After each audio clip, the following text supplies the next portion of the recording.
எல்லாருக்கும் வணக்கங்க. இப்போ ஒரு புது நியூஸ் வந்திருக்கு. அது என்னங்கிறத பார்க்கலாம் வாங்க, வீடியோக்குள்ளே போகலாம்.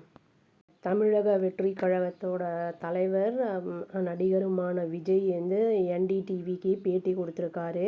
இது நேஷ்னல் மீடியாவோட ஃபஸ்ட்டு இன்டர்வியூ. இவரோட பொலிட்டிக்கல் இன்டர்வியூ இதுதான் ஃபஸ்ட்டு.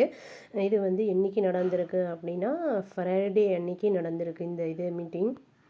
டிவிக்கு என்ன சொல்லியிருக்காங்கன்னா, இந்த வரப்போகிற 2026 தேர்தலில் போட்டியிடுறதுக்கான எல்லா ப்ரிப்பரேஷனையும் பண்ணிகிட்ருக்காங்க அப்படிங்கிறத வந்து சொல்லியிருக்காங்க அந்த இன்டர்வியூவில். விஜயோட மீட்டிங் முடிஞ்ச உடனே என்டிடிவி அந்த எடிட்டர் அவங்கெல்லாம் வந்து அந்த 3 பேர் வந்து ராகுல், வசுதா, ஷிவ் தரூர் அவங்கெல்லாம் வந்து அவர் என்ன சொன்னார் அப்படிங்கிறத சொல்லியிருக்காங்க. ஃபஸ்ட்டு வந்து அவர் என்ன சொல்லியிருக்காருன்னு இவங்க என்டிடிவி சேனல் சொல்லியிருக்காங்கன்னா, அந்த கரூர் ஸ்டாம்பேட் அந்த இது நடந்ததே வந்து ஒரு பெரிய ஷாக்காக இருக்குது எனக்கு. அது அப்படி நடக்கும்னு வந்து நான் கொஞ்சம் கூட எக்ஸ்பெக்ட் பண்ணல அப்படிங்கிற மாதிரி வந்து விஜய் சொன்னாருன்னு சொல்லியிருக்காங்க. ரெண்டாவதாக வந்து விஜய் வந்து என்ன சொல்லியிருக்காருன்னு சொல்லியிருக்காங்கன்னா, அவர் ரொம்ப தெளிவாக தான் இருக்கேன் நான் அப்படின்னு வந்து சொல்லியிருக்காரு. நான் வந்து பொலிட்டிக்கலில் தான் வந்து நான் இருக்க போகிறேன், அதுதான் என்னோடய ஃப்யூச்சர் அப்படின்னு வந்து அவர் சொன்னதாக வந்து இவங்க சொல்லியிருக்காங்க. விஜய் வந்து இந்த விஷயத்தையும் முன் வச்சிருக்காரு. அதாவது ஜனநாயகன் படம் வந்து ரிலீஸ் ஆகாமல் இருக்கிறதுனால ப்ரொடியூசர் அந்த கேவிஎன் ப்ரொடக்ஷன் கம்பெனிக்கு வந்து லாஸு அப்படிங்கிறது வந்து ரொம்ப எனக்கு மனசுக்கு வருத்தம் அளிக்குது. பட் இது வந்து நான் பொலிட்டிக்ஸில் என்ட்ரு ஆனவுடனே வந்து டார்கெட் பண்ணப்பட்டிருக்கேன் அப்படிங்கிற மாதிரி வந்து அவர் வந்து சொல்லியிருக்காரு அப்படின்னு வந்து இவங்க சொல்லியிருக்காங்க. ரிலீஸ் ஆகிறதுக்கு முன்னாடியே இந்த மாதிரி வந்து ஆகும்னு எனக்கு தெரியும். இந்த மாதிரி வந்து நான் மென்டலாக வந்து நான் ப்ரிப்பேர் ஆகி தான் இருந்தேன் அப்படிங்கிறத வந்து அவர் சொல்லியிருக்காரு. மூணாவதாக என்ன சொல்லியிருக்காங்கன்னா, விஜய் லாங் டேர்ம் பிளானில் தான் இருக்கார் அப்படிங்கிறத வந்து சொல்லியிருக்காங்க. இது வந்து சில பேர்லாம் வந்து ஒன் வேர்ட் ஆன்சர் கொடுக்குறாரு அப்படிங்கிற மாதிரி வந்து சொல்கிறாங்க. பட் என்டிடிவிக்கு வந்து நல்லா ரீசனபிளாக ஆன்சர் கொடுத்துருக்காரு, தெளிவாக தான் கொடுத்துருக்காரு அப்படிங்கிற மாதிரி சொல்லியிருக்காங்க. விஜய் வந்து ஷாருக் கானோட ஒரு பெரிய ஃபேன் அப்படிங்கிற மாதிரியும் வந்து சொல்லியிருக்காங்க.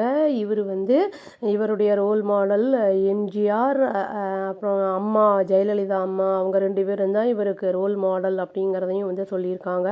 இன்னொரு விஷயம் என்ன சொல்லியிருக்காங்கன்னா, கோவிட் டைம்லேயே வந்து இவர் இந்த பிளான் வந்து இந்த அரசியல் இதை வந்து பிளான் பண்ணிகிட்டு இருந்தார். ஏன்னா அவங்க அப்பாவும் வந்து அரசியலில் இருந்திருக்காரு அப்படின்னு வந்து சொல்லப்பட்டிருக்கு. விஜயை வந்து ஆங்கர் நீங்கள் கிங் மேக்கராக இருப்பீங்களா அப்படின்னு கேட்டதுக்கு, நான் வந்து கிங் மேக்கராக இருக்க மாட்டேன், கண்டிப்பாக நான் வந்து கண்டிப்பாக வின் பண்ணுவேன் அப்படின்னு ரொம்ப கான்ஃபிடெண்ட்டாக சொல்லியிருக்காரு அவர். அதுவும் இல்லாமல் அவங்க ஃபேன்ஸ் எல்லாம் வந்து பொலிட்டிக்கல் ஒர்க்கர்ஸாக மாத்திர இதில் இருக்கார் அப்படிங்கிறதையும் சொல்லியிருக்காங்க.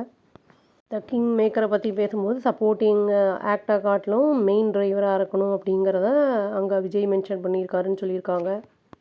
விஜய் வந்து என்ன சொல்லியிருக்காருன்னா, நான் சும்மா விளையாட்டுக்காகலாம் வந்து இந்த பாலிடிக்ஸ்க்கு வரல, இது வந்து கண்டிப்பாக வின் பண்ணணும் அப்படிங்கிற எண்ணத்தில் தான் நான் வந்திருக்கேன் அப்படிங்கிற வந்து சொல்லியிருக்காரு. விஜய் கிளியராக இருக்கார். அதாவது லாங் ரன்னில் தான் பொலிட்டிக்ஸில் இருக்கணும் அப்படிங்கிற மாதிரி நான் வந்து பல டீகேட்ஸாக வந்து ஸ்டாராக இருந்துட்டேன். இப்போ வந்து பொலிட்டிக்ஸில் வந்து மக்களுக்கு ஏதாவது செய்யணும் அப்படிங்கிற அந்த இதுக்காக தான் நான் வரேன் அப்படிங்கிறத வந்து அதையும் வந்து சொல்லியிருக்காரு.